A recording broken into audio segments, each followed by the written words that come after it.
नमस्ते दोस्तों, आज हम कल की क्लास से हमने पढ़ लिया था कि लैंगिक और अलैंगिक प्रवर्धन क्या होता है।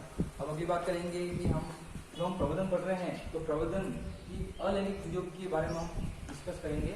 हमारा टॉपिक था प्रवर्धन। कल हमने पढ़ लिया था कि प्रवर्धन किसे कहते हैं, प्रवर्धन कितने प्रकार के होते हैं,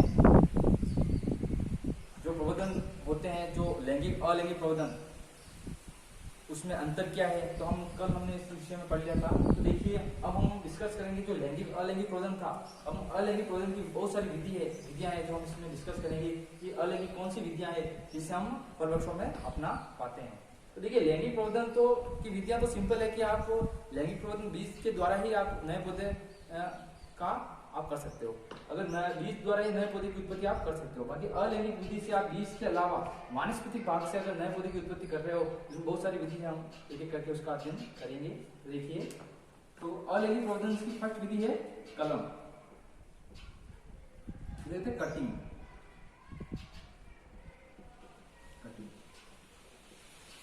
तो कलम क्या होता है, तो देखना किसी पौधे की या मात्र पौधे की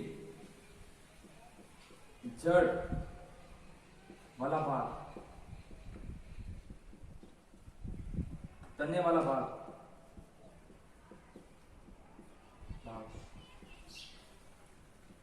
शाखा वाला भाग,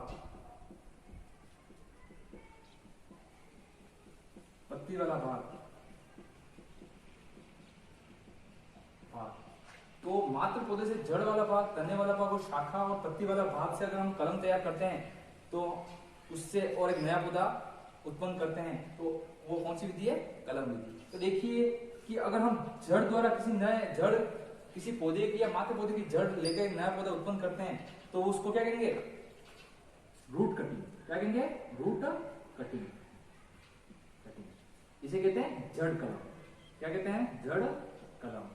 अगर हम जो कलम तने के वाली भाग से, अगर तने वाली भाग से हम स्टार्ट कर रहे हैं, वो ले रहे हैं, इसे कहते हैं स्टेम कटिंग।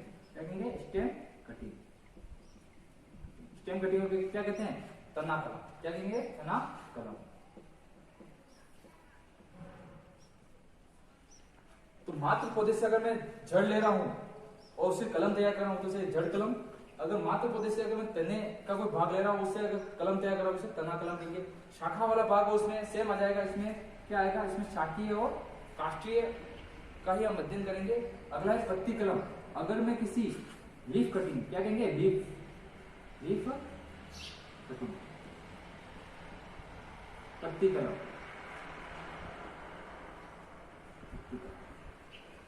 तो अगर मात्र पौधे से किसी पत्ती से अगर नया पौधा का निर्माण करता हूं, नया पौधा को जन्म देता हूं, तो किसका हम करेंगे, पत्ती कलम से करेंगे। देखिए हम एक एक करके इसको पढ़ेंगे। तो देखिए रूट कटिंग क्या होता है, रूट कटिंग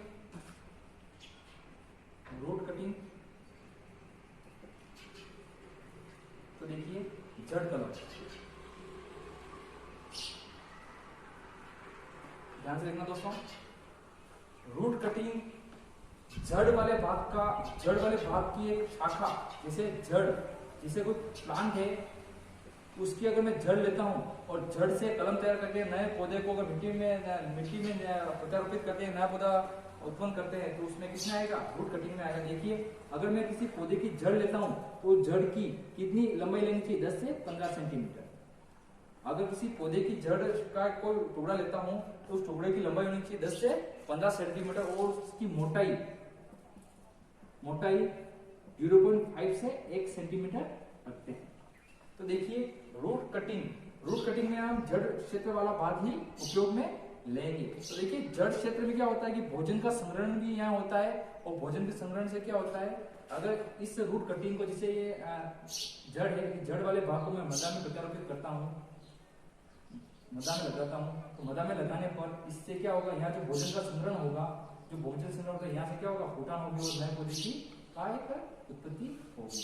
तो रूट कटिंग हम किस में करते हैं, ऐसे कौन कौन से प्लांट है जिसमें हम रूट कटिंग करते हैं। तो देखिए एग्जांपल है इसके, अमरूद, आलू बुखारा, लीची, आलू बुखारा लीची में हम प्रवर्धन की कौन सी रूट कटिंग से कलम तैयार करते हैं? तो अमरूद, आलू बुखारा और लीची में। अगली बात आती है स्टेम का लीफ कटिंग।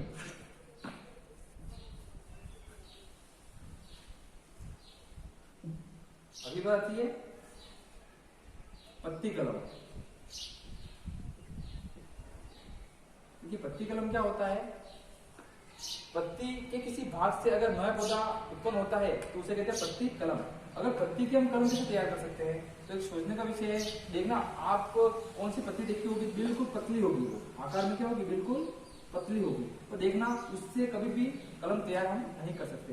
पत्ती कैसे लेंगे? जो मांसल होगी, जिसमें स्पंज होगा, ऐसी पत्तियों का इस्तेमाल करेंगे जिसमें क्या होगा, मांसल होगी और स्पंज होगा। इसका मतलब आप कर सकते हो कि पत्तियों में भोजन का संग्रहण तो नहीं होता है, पर ऐसी जैसे पत्थर चट्टा की पत्तियां देखना बिल्कुल मांसल होती है और उसमें क्या होता है, भोजन का संग्रहण होता है। तो देखना पत्थर चट्टे की जो पत्ती होती है उसके ऊपर एक अवस्थानिक कलिका होती है। देखना ये अवस्थानिक कलिका, ये कहते हैं अवस्थानिक कलिका। तो पत्ती कलम में जो पत्ता चट्टा होता है उसकी अवस्थानिक कलिका होती है। उस अवस्थानिक कलिका को हम मिट्टी के संपर्क में लाते हैं, मिट्टी में उसको प्रचारित करते हैं तो एक नया पौधा उत्पन्न होता है। तो पत्ती कलम हम हमेशा किसमें करते हैं? पत्थर चट्टा में करते हैं। और वो पत्ती कौन सी होनी चाहिए? मांसल होनी चाहिए। एक बिग्नोनिया में भी करते हैं, पर हम मेन किसमें करते हैं? पत्थर चट्टा में करते हैं। ठीक है, तो इसका एग्जाम्पल हो जाएगा पत्थर चट्टा। पत्थर चट्टा, पत्थर चट्टा।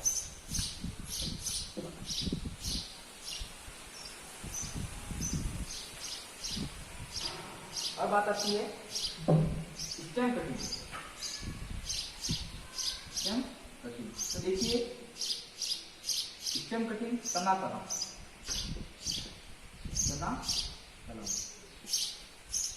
अगर देखो तना कलम इसमें बहुत सारी है, तो कलम तना कलम से किस तैयार करेंगे? अगर इसमें भी बहुत सारी है, आप देखिए कौन कौन से है। इसमें होता है soft root cutting. Soft root cutting इसे कहते हैं शाखी कलम। क्या कहते हैं? शाखीय कलम। एक होता है semi wood, semi hard wood cutting. अर्धकाष्ठीय कलम, अर्धकाष्ठीय कलम या अर्धपरिपक्व कलम भी इसको हम कह सकते हैं। इसको क्या कहते हैं? अर्धपरिपक्व कलम। स्टेम कटिंग का एक और भाग है hard wood cutting. Hard wood cutting इसे कहते हैं कठोर काष्ठीय कलम। काष्ठीय कलम। तो देखिए हमने बात की थी कि कलम कितने प्रकार की होती है। तो हमने 3 प्रकार की कलमें देखी थी। एक होती है जो जड़ क्षेत्र से अगर हम उसका कलम तैयार करते हैं तो वो जड़ कलम। एक हमने बात की थी पत्ती वाले भाग से हम अगर कलम तैयार करते हैं उसे कहते हैं जड़ कलम। और एक अंतिम है उसका स्टेम कटिंग यानी तना कलम। अगर तने से शाखा को लेकर हम अगर नया पौधा मध्य में लेकर नया पौधा उत्पन्न करते हैं तो उसमें किससे आएगा? तो देखिए सॉफ्ट वुड कटिंग, सॉफ्ट यानी मुलायम, और इसमें क्या है? सेमी हार्ड यानी अर्ध मुलायम यानी अर्ध कठोर, और फिर लास्ट वाला हार्ड वुड कटिंग यानी कठोर काष्ठीय। एक बात शाखी और कलम काष्ठीय में अंतर क्या होता है? तो देखिए एक बार शाखीय किसे कहते हैं? शाखीय और काष्ठीय। तो देखिए जिस पौधे में लकड़ी नहीं पाई जाती, जिसमें लकड़ी नहीं होती है, उसे हम क्या कहते हैं? शाखीय पौधे। क्या कहते हैं? शाखीय पौधे यानी लकड़ी नहीं होती, लकड़ी नहीं होती। और काष्ठीय में लकड़ी पाई जाती है, तो उसे हम क्या कहेंगे? लकड़ी, इसमें लकड़ी अवशेष पाई जाती है। तो शाखीय काष्ठीय में आप एक ही ध्यान रखना कि शाखीय में जहाँ लकड़ी नहीं पाई जाती वो शाखीय पौधे होते हैं, जिसमें लकड़ी पाई जाती है वो काष्ठीय पौधे होते हैं। तो काष्ठीय पौधे भी दो प्रकार के होते हैं, एक तने, एक पेड़ होते हैं और होते हैं झाड़ी। तो देखना पेड़ में मुख्य तना होता है, झाड़ी मुख्य तना नहीं होता, तो दोनों में लकड़ियां पाई जाती है। देखिए हम इसका एक एक करके हम इसका अध्ययन करेंगे।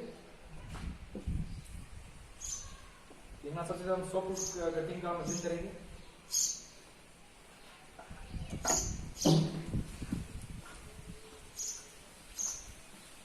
सॉफ्ट वुड कटिंग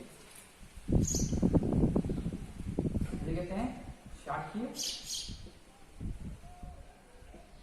कलम।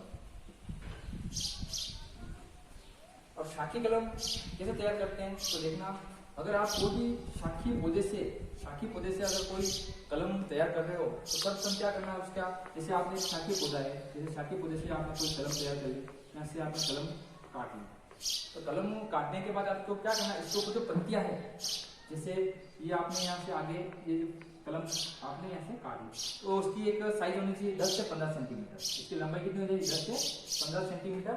और इसकी जो मोटाई होनी चाहिए, मोटाई वो कितने 0.5 से 1 सेंटीमीटर।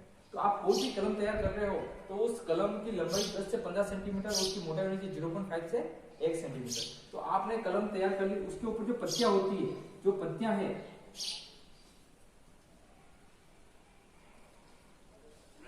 तो देखिए, अगर उसके ऊपर आप पत्तियां रखते हो तो वाष्पोत्सर्जन की क्रिया होती है, और वाष्पोत्सर्जन की क्रिया से क्या होगा, इस जो कलम है उसमें पानी की कमी हो जाएगी। इसलिए हमको क्या करना है, कोई भी कलम तैयार करते हैं तो 66% पत्तियां हटा देते हैं और 33% पत्तियां हम उसमें रखते हैं। इसका हम 2/3% पत्तियां, 2/3 भाग हम पत्तियों का हटा देंगे। हटाने से क्या होता है कि पत्तियां क्या करते हैं, हमेशा वाष्पोत्सर्जन की क्रिया करती है, जिससे उस कलम में पानी की कमी हो जाएगी और हमारे जब कलम तैयार करेंगे उसमें क्या होगी, बाधा उत्पन्न होगी। देखिए शाखीय कलम में हम क्या करेंगे, तो सर्वप्रथम क्या करेंगे, उसको मध्य में सीधा बोलेंगे, सीधा बो दिया, इसको मध्य में सीधा रोपण कर लिया, और इसका क्या आधा भाग 1/2 भाग ऊपर रहेगा, 1/2 भाग नीचे रहेगा।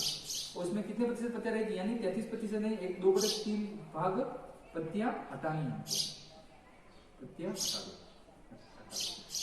तो सॉफ्टवुड कटिंग में हमें पता है कि जो लकड़ी होगी वो सॉफ्ट होगी, उस कलम की लंबाई होगी 10 से 15 सेंटीमीटर, उसकी मोटाई होगी 0.5 से 1 सेंटीमीटर। उसमें पत्तियों का भाग 2/3 भाग पत्तियों का हम हटा देंगे, यानी 33% हम पत्तियां उसमें रखनी है। और 1/2 भाग उस कलम का मध्य के ऊपर रहेगा और 1/2 भाग नीचे, और 90 डिग्री कोण पर होना चाहिए।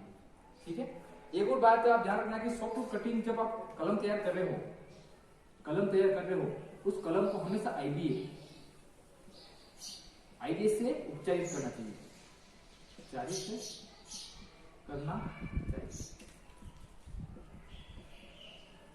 देखिए कोई भी कलम है उसको आईबीए से उपचारित क्यों करना चाहिए, तो आईबीए का पूरा नाम है इंडोल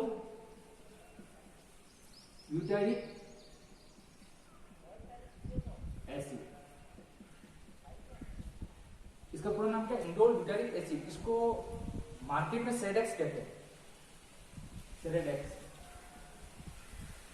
मार्केट में किस नाम से मिलेगा, व्यापारिक नाम इसका सेडेक्स, इंडोल ब्यूटारिक एसिड। इसको रूट हार्मोन भी कहते हैं, क्या कहते हैं इसको, रूट हार्मोन।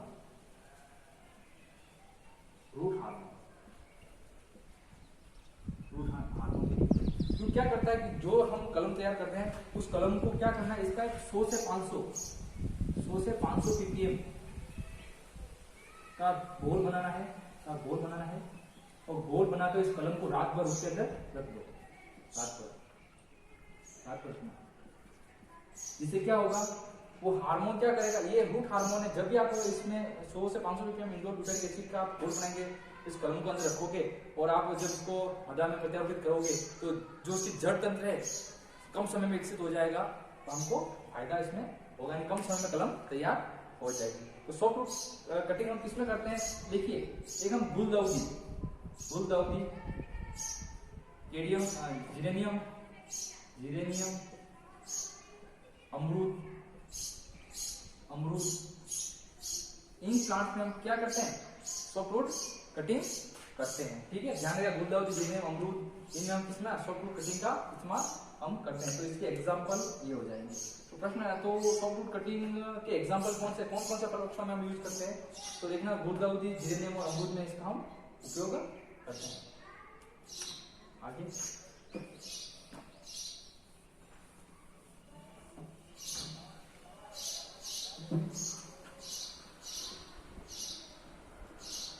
अब अगली बात आती है सेमी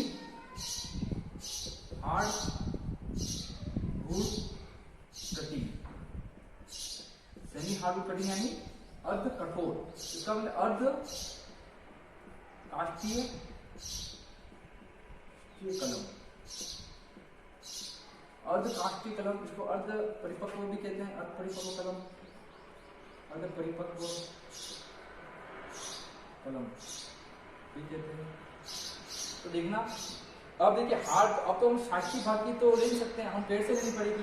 तो पेड़ का कौन सा भाग होगा जो कलम ले रहे हैं वो अर्ध परिपक्व हो, यानी अर्ध काष्ठ, यानी लकड़ी की मात्रा कम हो। तो देखना, कभी भी आपको शाखा ले रहे हो, वो भी आप शाखा ले रहे हो, उस शाखा का जो मध्य भाग है, वो भी आप पेड़ की शाखा ले लिया आपने, उसका जो मध्य भाग है वो उसमें कौन सी कलम से तैयार करें? सेमी हार्डवुड कटिंग, यानी मध्य भाग होता है। मध्य भाग पेड़ जो शाखा उसका मध्य भाग होगा, उसमें क्या होगी, जो लकड़ी होगी वो मुलायम होगी। क्या होगी? मुलायम होगी। लकड़ी क्या होगी? मुलायम होगी। मध्य भाग में जो लकड़ी होगी क्या होगी? मुलायम होगी। हम कलम से हम तैयार कर सकते हैं। तो कोई भी सेमी हार्डवुड कटिंग में हम क्या लेंगे? तो किसी शाखा के मध्य भाग का इस्तेमाल हम करेंगे। देखना, इसमें भी क्या करते हैं, इसमें किस में हम प्रयोग करते हैं? ये अनार और अंजीर, अनार और अंजीर, फल वृक्षों में अनार अंजीर में हम किस कलम से तैयार करेंगे? सेमी हार्डवुड कटिंग से करेंगे। इसको कैसे मजा में रोकते हैं, कैसे प्रत्यारोपित करते हैं, उसका आगे हम इसके एक साथ अध्ययन करेंगे। एक लास्ट है अपने पास, ये लास्ट है हार्डवुड कटिंग।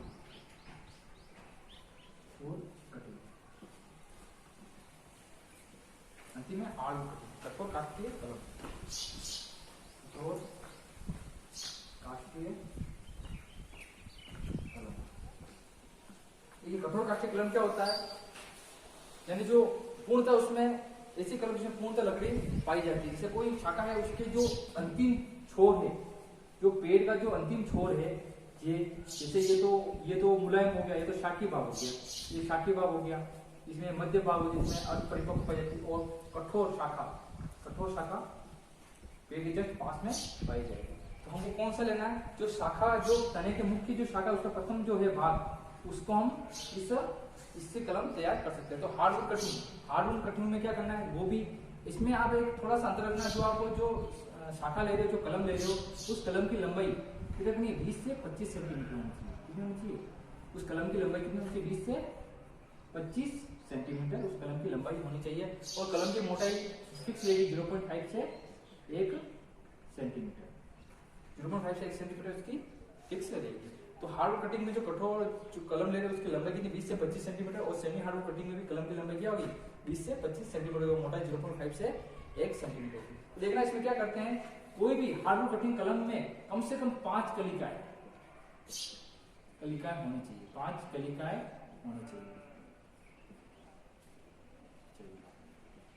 कोई भी आप किसी शाखा का चयन कर रहे हो, जैसे हार्डवुड कटिंग को कलम में शाखा का चयन कर रहे हो, उसमें से कम कितनी शाखा होनी चाहिए? 5 कलिका होनी चाहिए। उसमें पत्तियां, उसमें हम कितना 2/3 भाग पत्तियों का हम निकाल देंगे, पत्तियां हटा देंगे, यानी 66% भाग पत्तियों का हम हटा देंगे, 2/3 भाग हम पत्तियों का हटा देंगे। और उसमें 5 कलिकाएं होनी चाहिए। ठीक है, ध्यान रखना। उसके बाद हम क्या करेंगे, इसमें जैसे कलम हमने तैयार की, जैसे कलम है हमने तैयार की, इसको क्या करना है, मध्य में कैसे लगाना है? तिरछा लगाना है, इस टाइप से हमको लगाना है। इसका मतलब इसके बीच में 45 डिग्री का कोण बनना चाहिए। कितना? 45 डिग्री का कोण बनना चाहिए। और 2/3 भाग क्या होना चाहिए? मध्य में रहना चाहिए। तो देखना, और मैं कह सकता हूँ कि आपको ये पता नहीं पड़ेगा 2/3 भाग क्या होता है। तो 5 जो कलिका उसमें 1, 2 और 3 कलिका नीचे और 2 कलिका ऊपर होना चाहिए। और सर्वप्रथम हम क्या करेंगे, जो नीचे का कटान है वो सीधा लगाएंगे और ऊपर का जो कटान होता है वो हम तिरछा लगाएंगे।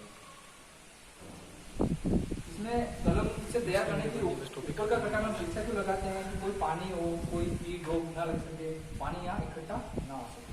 तो ठीक है, तो हमेशा ध्यान रखना हार्डवुड कटिंग में क्या करते हैं, जो हम शाखा जो कलम तैयार किए वो पीछे लगाएंगे और उसमें कौन सा बनेगा 43 घेरा बनेगा और कितना भाग नीचे रहेगा, 2 बड़े 3 भाग या 3 कलिका नीचे रहेगी और नीचे कटान कलिका के नीचे और ऊपर का कटान कलिका के ऊपर तिरछा हमको लगाना है। ठीक है, हार्डवुड कटिंग किसमें इस्तेमाल करते हैं, तो देखिए अनार, अंगूर,